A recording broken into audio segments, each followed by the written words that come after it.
नमस्कार दोस्तों, अद्वैत ज्ञान केंद्र में आप सबका एक बार पुनः स्वागत है। दोस्तों, आज अल्फाबेट ए से जिस इंपॉर्टेंट राज्य की हम चर्चा करने वाले हैं वह मध्यकाल के चुनिंदा राज्यों में से एक है जिसने मुगल साम्राज्य का सफलतापूर्वक सामना किया था। जी हां, हम चर्चा करने वाले हैं अहोम राज्य की। अहोम राज्य आज एक बार पुनः चर्चा में है। कारण यह है कि अहोम राज्य के अंतर्गत आने वाले चराई देव मैदम, जो उस राज्य की शाही कब्रें थी और उस राज्य से संबंधित आर्किटेक्चरल वंडर भी जिन्हें कहा जाता है, आर्किटेक्चरल वंडर, उन्हें भारत सरकार की तरफ से यूनेस्को के विश्व धरोहर सूची के अंतर्गत आने के लिए प्रस्तावित किया गया है, उनका नाम प्रस्तावित किया गया है।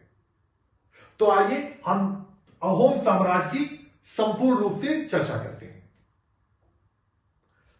अहोम राज्य की स्थापना चाओलिन सुकाफा ने की थी। सुकाफा बेसिकली उत्तरी बर्मा क्षेत्र की टाई जनजाति से संबंधित थे और 1228 ईस्वी में असम, आज के असम में आकर शिफ्ट हुए थे। अपने स्थापित होने के साथ साथ ही उसने स्थानीय जनजातियों के साथ सौहार्दपूर्ण संबंधों को स्थापित करना आरंभ कर दिया और 1268 के आसपास तक उसने एक शक्तिशाली अहोम राज्य की नींव स्थापित की।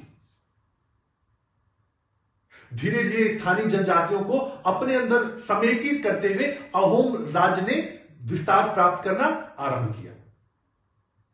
परंतु 16वीं शताब्दी के आसपास बंगाल में स्थापित तुर्की एवं अफगानी राजसत्ता ने अहोम राज्य के ऊपर आक्रमण करना आरंभ कर दिया। इन आक्रमणों का अहोम राज्य ने बहुत ही मजबूती के साथ सामना किया, परंतु इसके पश्चात इसको और मजबूत शक्तियों का सामना करना पड़ा और वह शक्ति थी मुगल साम्राज्य की। मुगल और अहोमों के मध्य प्रथम बार संघर्ष 1615 में आरंभ हुआ। यह दौर जहांगीर का था और अपनी शासन सत्ता के विस्तार के क्रम में उसने अहोम राज्य पर आक्रमण किया, परंतु अंततः सफलता मिली 1662 में औरंगजेब के काल में, जब मीर जुमला ने अहोम राज्य को जीतकर मुगल साम्राज्य का हिस्सा बना लिया। परंतु यह नियंत्रण बहुत लंबे समय तक नहीं चल पाया। अहोमों ने लाचित बोरफुकन के नेतृत्व में 1671 के सराय घाट के युद्ध में मुगलों को पराजित कर दिया। यह विजय अहोमों के लिए बहुत ही प्रसिद्ध साबित हुई है, जिसकी चर्चा आज भी भारतीय इतिहास में बहुत ही महत्वपूर्ण रूप से की जाती है।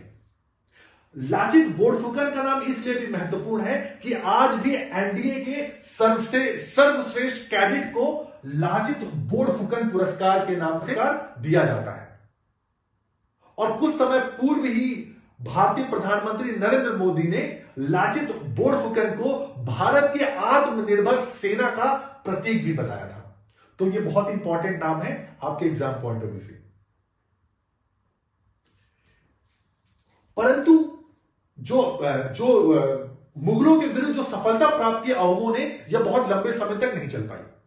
कारण यह था कि अहोमों के मध्य आंतरिक विद्रोह आरंभ हो चुके थे और साथ साथ बर्मा से आने वाली जनजातियों ने भी अहोम राज्य के ऊपर आक्रमण करने आरंभ कर दिए, जिसकी वजह से अहोम राज्य काफी कमजोर पड़ चुका था और 16 और 1826 की यांडबू की संधि के साथ ही अहोम राज्य ब्रिटिश साम्राज्य का एक हिस्सा बन गया। अहोम काल में राजा की उपाधि स्वर्गदेव थी। अहोम राज्य में लगभग 39 राजा हुए और इन 39 राजाओं में 7वें नंबर का राजा प्रताप सिंह सबसे ज्यादा महत्वपूर्ण साबित हुआ। अहोम काल में एक और इंपॉर्टेंट टर्म आता है बुरुंजी। बुरुंजी का अर्थ होता है ऐतिहासिक दस्तावेज, अर्थात इस काल में होने वाली लगभग समस्त महत्वपूर्ण गतिविधियों को बुरुंजी के अंतर्गत ही संकलित किया गया था। और एक और इंपॉर्टेंट तथ्य यह भी है कि बुरुंजी स्थानीय भाषा अर्थात असमिया भाषा में लिखी गई थी, जिससे यह भी पता चलता है कि अहोम लोगों ने स्थानीय भाषाओं को प्रश्रय प्रदान किया। अहोमों की अर्थव्यवस्था पाइक पद्धति पर आधारित थी। पाइक एक प्रकार की बंधुआ मजदूरी है और यही पाइक मजदूरी ने न सिर्फ अर्थव्यवस्था में बल्कि अहोम राज्य की जो सैन्य व्यवस्था है उसमें भी महत्वपूर्ण स्थान या महत्वपूर्ण प्रतिमान स्थापित किए। अहोमों ने बेसिकली युद्ध करने की गोरिल्ला शैली का इस्तेमाल किया और इसी गोरिल्ला शैली के आधार पर उन्होंने मुगलों जैसी महत्वपूर्ण साम्राज्य या शासन सत्ता का भी सफलतापूर्वक प्रतिकार किया। अहोमों के संबंध में एक अन्य महत्वपूर्ण तथ्य इस काल की कला एवं संस्कृति के संबंध में भी देखा जा सकता है।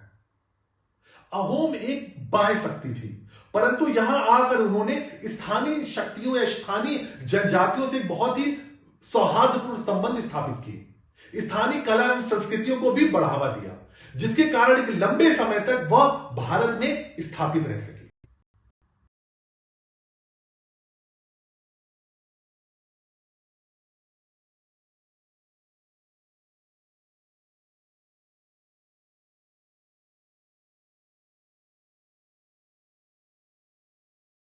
बहुत इंपॉर्टेंट है।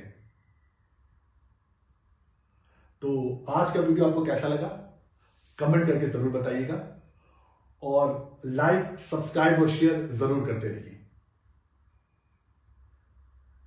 तो मिलते हैं अगले वीडियो में, जब तक के लिए धन्यवाद।